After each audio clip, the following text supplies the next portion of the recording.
Avançamos para a análise política com o comentador da RTP, Ricardo Jorge Pinto. Boa tarde, Ricardo. Olá, boa tarde. Comecemos pela questão da TAP.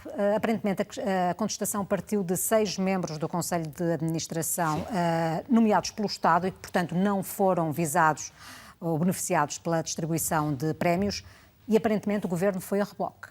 Foi a reboque, mas foi rapidamente. Deu uma resposta rápida e isso em política é absolutamente essencial. Porque as pessoas ficam perplexas. Como é que pode uma empresa dar o prejuízo que dá e depois os seus principais responsáveis acabarem por lucrar, apesar do mau desempenho da empresa que eles deveriam estar a conduzir de outra forma. E António Costa, que é muito sensível a estas questões, deu aqui uma resposta imediata. Diz que quer uma reunião de urgência, quer esclarecer e disse no Parlamento, que é o lugar certo aos deputados, que isto não é entendível. Não é a primeira vez que António Costa tem este género de reação, colocando-se ao lado dos deputados da oposição na perplexidade perante matérias que têm a ver diretamente com o seu Executivo. Agora, há aqui que separar com uma outra questão que foi também aqui tocada no debate quinzenal, que é a questão ideológica, chamemos-lhe assim, da privatização da própria TAP. E aí António Costa sabe que a questão é mais sensível, porque, na verdade, no momento em que o próprio Partido Socialista fez bandeira da nacionalização da TAP, deveria ter agora uma atitude proativa, isto é, evitar que isto acontecesse, porque era exatamente isso que António Costa invocava para dizer que a TAP não podia ficar nas mãos dos privados, como tinha sido decidido, curiosamente, pelo governo socialista de José Sócrates e não pelo governo social-democrata de Pedro Passos Coelho, que basicamente executou aquilo que o anterior primeiro-ministro tinha deliberado, digamos assim, com a própria Troika. Que consequências práticas pode ter esta perda de confiança? Desde logo, tem que haver aqui consequências ao nível daquilo que é a relação entre a administração e o Conselho Executivo, porque vamos ver quem é que tomou esta decisão e de que legitimidade é que a administração tem agora para validar ou para fazer recuar esta mesma decisão. Ficamos todos com a percepção de que, relativamente àquilo que é o aspecto político, o acionista maioritário deixa de ter confiança naquilo que é a autonomia que a própria empresa tem para tomar estas decisões. Eu diria que, não acreditando muito que vá agora haver aqui algum terremoto em altura pré-eleitoral, mas pelo menos ficou aqui um aviso. Nenhuma decisão deste género poderá, a partir de agora, ser tomada sem que o poder político, isto é, o Governo, tenha conhecimento. E é extraordinário ouvir o Presidente da TAP, depois de tudo o que aconteceu em 2008, ver justificar esta medida com práticas globais, pois que as práticas são globais, todos nós sabemos, mas muitos dos problemas começam justamente nestas práticas globais não reguladas. Não é? Sim, eu acredito que tenha razão, isto é, nós vemos várias empresas a recompensarem os seus administradores apesar das perdas. Vamos ao setor bancário e isso acontece praticamente todos os anos.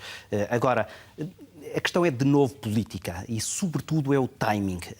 A 3 meses de umas eleições, um governo não pode permitir que passe para a opinião pública que uma empresa que é suportada financeiramente pelo erário público possa recompensar administradores que estão a permitir que essa empresa tenha prejuízo. E por isso é que já ouvimos os sindicatos vir dizer que não entendem porque é que estão a ser pressionados em termos laborais de forma tão rígida pela administração, que invoca certamente os prejuízos da empresa para não poder dar algumas benesses que são pedidas pelos trabalhadores, mas ao mesmo tempo reserva dezenas de milhares de euros para distribuir pelos administradores, que esses sim, mais do que os trabalhadores, têm uma responsabilidade sobre esse prejuízo.